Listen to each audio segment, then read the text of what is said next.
údajmi z katastra nehnuteľností môžeme využiť viaceré funkcionality mapového portálu. Názorne si to ukážeme. V prvom prípade sa chceme nájsť konkrétnu parcelu, ktorá sa nachádza v katastri obce Plavecký Peter. V kolónke rýchleho vyhľadávania nám stačí napísať parcela a číslo parcely alebo jeho časť. Zaujíma nás parcela 5601. Vidíme, že aplikácia sa nám nazumuje práve na danú parcelu. Druhú vec, ktorú môžeme spraviť, je prepnutie mapovej kompozície. Mapová kompozícia nám zapne vrstvy, ktoré sú zaujímavé v prípade riešenia potrieb katastra nehnuteľností. Sú to hlavne vrstvy týkajúce sa katastrálnej mapy, a to parcely C, E a už zvýraznené parcely vo vlastníctve Eustream. Necháme si zapnuté iba tie, ktoré nám zaujímajú, poprípade môžeme zmeniť aj podkladovú mapu. Overíme si vlastníctvo na danej parcele, je to parcela 5601 a v záložke vlastnícke práva si necháme vygenerovať krátky report. Tento report nám ukazuje, že sa jedná o katastrálne územie, ktoré sme požadovali a tá parcela je naozaj vo vlastníctve spoločnosti Eustream. Vidíme, že je to katastrálne územie 846805. Druhým postupom môže byť presné vyhľadávanie podľa konkrétneho katastrálneho územia. V tom prípade použijeme funkcionalitu filtrovania dát. Ideme do časti nástroje, filtrovanie údajov a použijeme atribútový filter. Chceme filtrovať údaje z parcel C v katastrálnom území, ktoré máme.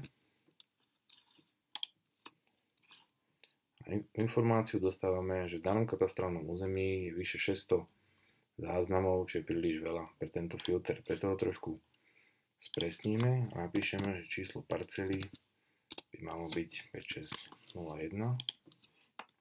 Vidíme, že aplikácia nám našla presne danú parcelu.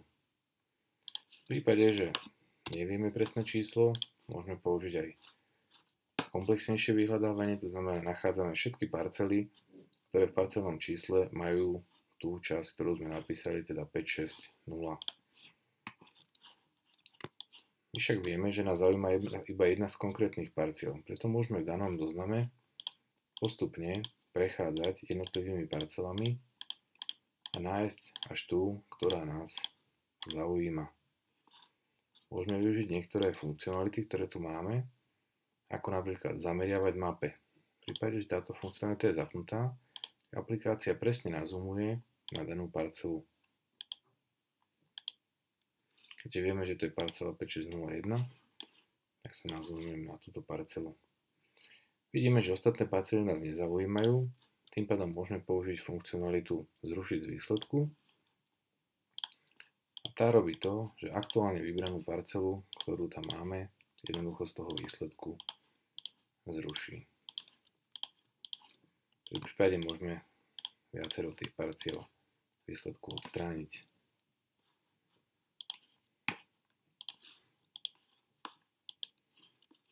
Čiže takto by to vyzeralo. V reále je to parcela 5601. Všetky ostatné parcely, ktoré sú označíme, z výsledku zrušíme a dostávame parcelu, ktorú potrebujeme. Z ďalších funkcionalít, ktoré tu máme, je napríklad trvalé zameranie v mape. Pokiaľ ju zapneme, tak to znamená, že výsledok z mapy nezmizne. Pokiaľ je táto funkcionalita vypnutá, pri zrušení alebo teda zminimalizovaní záložky táto parcela sa v danom mapovom výreze nezobrazuje. Posledná funkcionalita, ktorá nás zaujíma, je vyexportovanie. Spravíme jednoduchý export do CSV súboru, ktorý následne môžeme otvoriť a vidíme tu zoznam. Pokiaľ by sme ten zoznam urobili pre celú, znamená urobíme ešte raz tú selekciu a vyexportujeme všetky záznamy, tak dostávame v exporte zoznam všetkých atribútov pre všetky parcely, ktoré máme vybrané. Posledná funkcionalita, ktorú môžeme využiť, je vyhľadávanie, ale nie podľa atribútov, ale podľa priestorovej selekcie. Veľmi jednoduchý prípad. Vrátime sa teda do priestorového filtra. Vieme, že chceme vykonávať nejakú činnosť, napríklad na líniovej časti. Zapneme si trasy plynovodu. A vieme, že v danom úseku medzi vybranými zvarmi chceme realizovať výkop. Prepneme sa do záložky priestorový filter, parcela C a výber líniou. V tomto prípade budeme vybrať všetky parcely, ktoré nám pretnú danú líniu. To znamená, môžeme ísť odtiaľto, napríklad potiaľto. A vidíme, že podobný výstup, ako sme mali predtým, dostávame aj teraz, pričom jednotlivé parcely sú zvýraznené farebne v zozname.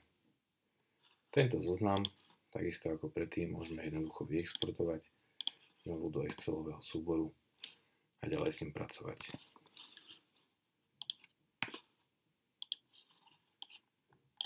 Pokiaľ máme záujem, celý výsledok si môžeme ešte vytlačiť